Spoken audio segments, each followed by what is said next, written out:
Postcards now.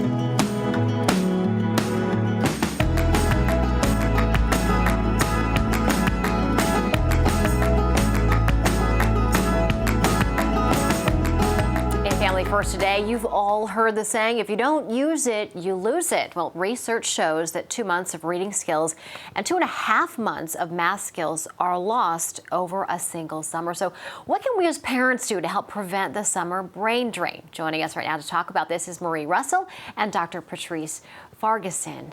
So thank you so much for being with us. This is a struggle at my house. I was just talking with you in the break. I have 3 kids. Different ages, 8, 11, and 14. Some of them love reading, some of them not so much. I try and incorporate it every day, but it's still kind of a struggle. Is it, as parents, we just need to keep reminding them like, hey, we got to do our 30 minutes, you know? Is it just that? And you have some other tips for us as well, right? Right. We do.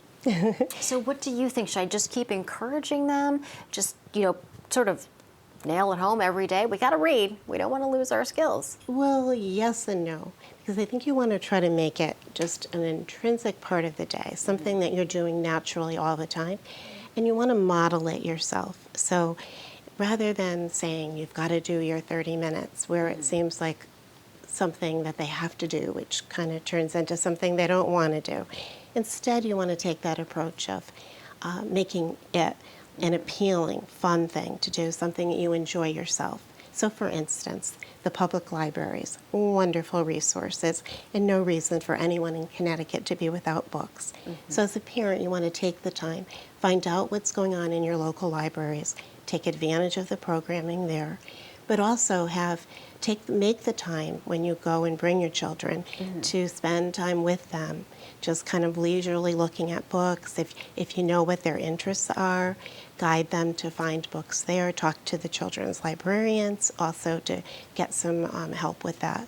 But then find some books for yourself. Bring your own books home. Make it a family event. Make it a family event and talk about why did you choose your book? And then when you get home or whatever, you're looking at asking them again, what made you choose this book? And then reading it with them or having them read passages and talking about the concepts and challenging them to kind of think critically about everything they're reading. Now, switching gears, moving from elementary school kids and older who can already read to preschoolers, what should parents of preschoolers be doing in these summer months? Well, keep in mind that there's so much brain development that happens between birth and 5 years. So we want to keep that going. So parents can do everyday things like going to the grocery store, look for items that begin with a certain letter, make it fun, make it a game, incorporate it into everything you're doing every day. And also, use your environment. If you have a garden, make sure that the children are learning about how to plant certain vegetables, and then they can eat them, and how much, also keep the math skills going. Count how many seeds you put in, and also if you are located near the shore, you can follow it up with reading books. Go to the library, get books about the shore, look for items on the beach, and count how many shells you're collecting, and just keep it going and make it fun. Yeah, it's really about sort of relating it to what you're doing at that moment. I know over the weekend I was making banana bread with my daughter, and we need a cup of flour. And so we're using the half cup. So it's like, okay, well, how many half cups do we need if we need a cup of flour or a cup and a half? So it's really kind of just sort of bringing it home and having our mindset be that to say, hey, well, how can we make this about learning, but sort of make it tricky, I guess, so that they don't know that they're learning, right? To keep it more fun and interactive. That's right. Because children naturally want to learn. They're geared to learn, and the early years, that first 5 years of life are so critical, and as preschoolers, like 40% of their brain development is going on. So it's natural to want to learn. So again, look at it that way. This is something they want, not something you have to feed to them. But what you described with the flour, that's so perfect.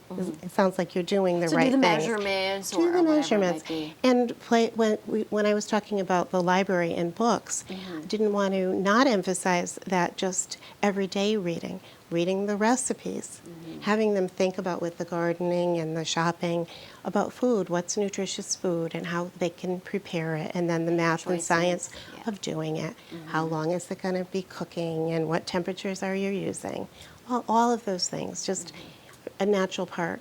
And it is definitely something to do as we're framing it for the summer brain drain.